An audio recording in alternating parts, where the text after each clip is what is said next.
So I have worked in pediatrics primarily. I was lucky enough to get a job offer with my second level 2 field work in a pediatric outpatient clinic, and I was there for 6 years before coming and transitioning into academia. The thing that I love the most about working with the students is the little side questions that I get.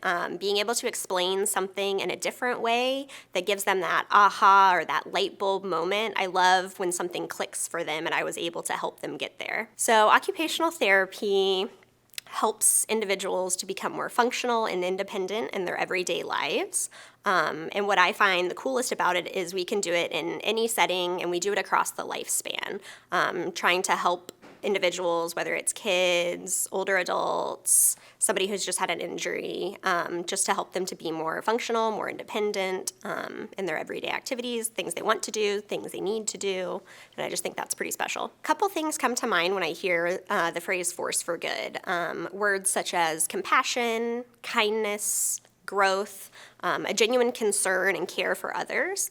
I think being a force for good means doing your best each day, whether that's smiling at someone in the hall and it might change their day, or whether it's working with a client who's really in need and, being able to get them to get dressed independently again, or get that kid to be able to tie their shoes. I think it's always giving your best and looking for the best outcome each day. My favorite lab to instruct students through is in the pediatric course. It's the feeding lab. I think it can be really, really fun, but it's also very hands-on and interactive. So we actually have the opportunity for students to practice these handling techniques, and they actually feed each other and see how weird and almost scary it can be being fed.